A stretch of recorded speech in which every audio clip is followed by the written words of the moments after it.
of this year. And with that, sir, I will turn the floor over to you, and we are extremely eager to hear what the priorities are for the new Modi government.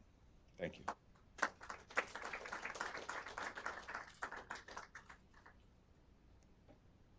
Namaste and good morning to all of our friends.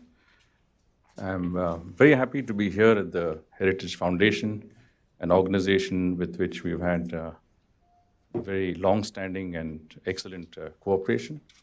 I was also very happy to meet this morning President K. Cole and the Vice President of the Foundation. And I'd like to thank the Heritage Foundation in particular, Jeff Smith, for hosting me today. And of course, it gives me even greater pleasure to know that this session is being moderated by someone who is considered to be one of the foremost experts on South Asia. Thank you very much, Jeff, for agreeing to host this session. I noticed that in your introduction, you used the word incredibly 3 times for me, and I hope I can live up to that hype. Thank you once again. Well, the topic is a rather broad one. It seems to cover everything that concerns India's foreign policy under Prime Minister Modi. And so what I'll try to do is to try and put matters in perspective and also try and get you to relate to what we are referring to in terms of my own, let's say, experiences as ambassador under in the government of Prime Minister Modi in 3 different countries, as you mentioned, in Thailand, in Bangladesh, and now in the United States. Well, when you talk about foreign policy, clearly for every state, foreign policy is determined by national interests. In India, we call it Rashtrohit Sarvopari, which is national interest above all. And it's not a new dictum because this is something that is integral to the foreign policy of states. But I think what the Modi government has done is to give it a much sharper focus, to bring foreign policy in much closer alignment with the priorities of the government.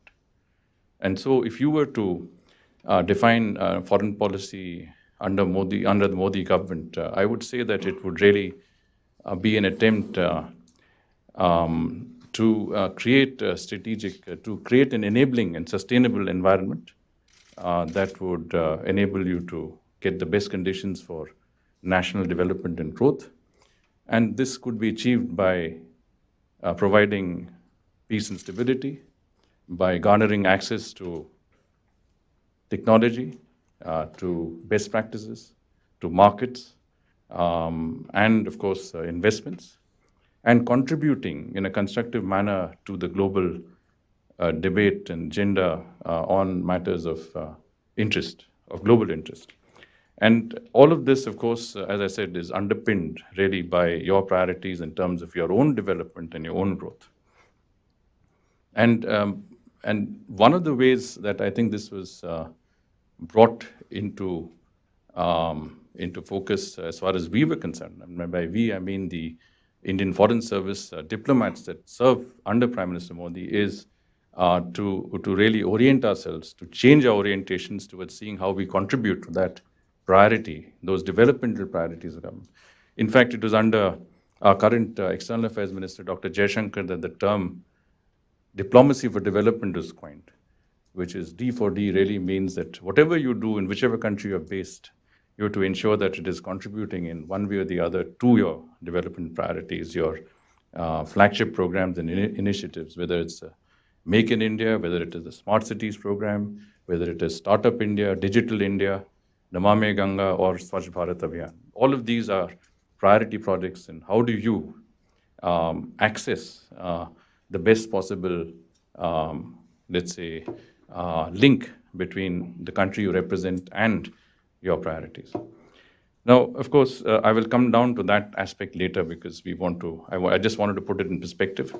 One of the things that I think government, when Prime Minister Modi came to office in 2014, he found was that although we had a fairly robust diplomatic engagement globally, there were many countries that, despite our best efforts, we were not able to engage.